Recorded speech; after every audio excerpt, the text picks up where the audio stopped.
दोस्तों, मेरे YouTube channel में आपका स्वागत है।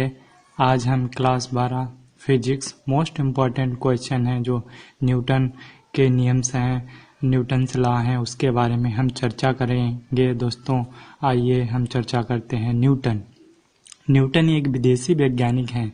इन्होंने गति के 3 नियमों के बारे में बताया जो इन्होंने अपनी किताब mathematical principle of natural philosophy में प्रकाशित किए हैं। इस पुस्तक में इन्होंने अपने तीनों नियमों के बारे में विस्तार से वर्णन किया है, जहां से ये तीनों नियम लिए गए हैं।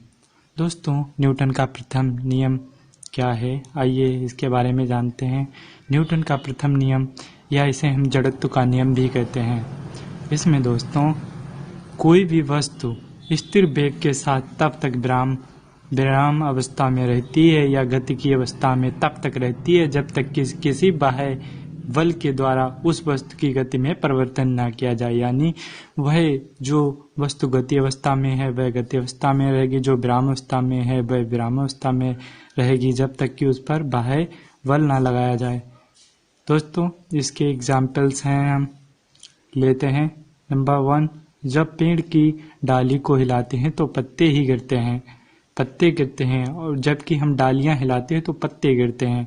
ये है वाहन जब अचानक से चलता है तो यात्री पीछे की ओर झुक जाते हैं। यानी जो वाहन चलता है और अचानक रुकता है, उसमें ब्रेक लगते हैं, तो वो यात्री का जो निचला शरीर है वो गाड़ी के साथ गतिमान रहता है, ऊपरी सिरा उसके विपरीत दिशा में गतिमान रहता है।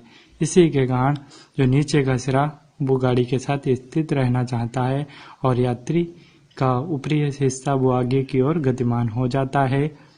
ऐसे ही पेड़ के पत्ते, जबकि पेड़ के पत्ते स्थित अवस्था में होते हैं और डाली गति अवस्था में होती है, इसलिए इस पर बल लगता है और पत्ते नीचे गिर जाते हैं। ये जड़त्व के नियम के उदाहरण हैं। दोस्तों, आइए एक आपको उदाहरण दिखाते हैं। गेंद है, ये गेंद आपको मूव करती हुई दिखाई देती है। जब तक इस गेंद पर कोई बाह्य बल लगाया नहीं जाएगा तब तक ये गतिमान अवस्था में रहती है, और जैसे ही हम इस पे बल लगाना छोड़ देंगे और ये गेंद रुक जाएगी। दोस्तों, आगे आते हैं दूसरे नियम पर। दूसरा नियम है न्यूटन का द्वितीय नियम। किसी वस्तु पर लगाया गया वह बल उस वस्तु के द्रव्यमान और उसमें उत्पन्न त्वरण के गुणनफल के समानुपाती होता है। संकेत बल F, द्रव्यमान M, त्वरण A। F समानुपाती M A, F equal to K आ जाएगा, समानुपाती हटने K M A। K एक नियतांक है जिसका मान 1 है। F बराबर 1 गुणे M A, ये 1 गुणे M A हो जाएगा और F बराबर M A प्राप्त हो जाएगा। यही हमारा न्यूटन का द्वितीय नियम है। दोस्तों, न्यूटन का द्वितीय नियम के बारे में भी उदाहरण है जो आपको हम वीडियो में दिखा रहे हैं, देखिएगा। दोस्तों, आगे आते हैं, आप लोगों को दिखाएंगे न्यूटन का तृतीय नियम। तृतीय नियम बाद में दिखाएंगे, पहले इसके उदाहरण हैं द्वितीय नियम के।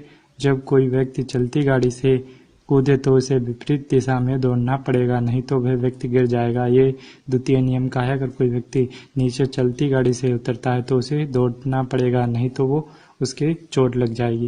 गेंद को कैच करते समय हाथ को उस गेंद की विपरीत दिशा में ले जाते हैं जिससे हाथों को चोट कम लगती है। और आप गेंद को कैच करते हैं, अगर उसे विपरीत दिशा में हाथ को ले जाते हैं जैसे गेंद आ रही है तो आपको चोट कम लग सकती है। ये फैक्ट है, ये साइंस के फैक्ट हैं, ये न्यूटन ने दिए हैं, जिससे प्रत्येक पद्धति में फॉलो होती है। हमारे दैनिक जीवन में जितने भी कार्य होते हैं वो सब न्यूटन के नियमों के अनुसार ही होते हैं। दोस्तों, ये तीसरा नंबर है, न्यूटन का तृतीय नियम है, या क्रिया प्रतिक्रिया का नियम भी इसे कहते हैं। जब किसी वस्तु की गई क्रिया के बराबर और विपरीत दिशा में प्रतिक्रिया बल लगता है उसे ही न्यूटन का तृतीय नियम कहते हैं। दोस्तों, ये न्यूटन का तृतीय नियम होता है, ये विपरीत दिशा में उतना ही लगता है, बराबर में लगता है। यह क्रिया प्रतिक्रिया कहलाती है। उदाहरण देखते हैं। नंबर 1, रॉकेट के द्वारा की गई वो हमारी क्रिया प्रतिक्रिया गति में ही आती है। विस्फोटक पदार्थों की गति, रॉकेट हमारा ऊपर की ओर उड़ता है वो क्रिया प्रतिक्रिया के नियम से ही उड़ता है। दोस्तों, हम कह चुके हैं कि न्यूटन का नियम यूनिवर्स में पड़ती एक चीज़ों पर, सिद्धांतों पर लागू होता है और ये फैक्ट है कि दुनिया की जितनी भी चीज़ बनी है वो सभी न्यूटन के तीन नियमों का पालन अवश्य करती हैं। दोस्तों, अगर हमारा वीडियो आपको अच्छा लगा है तो वीडियो को शेयर करें और लाइक करें, कमेंट करें और मेरे चैनल को सब्सक्राइब करें। धन्यवाद।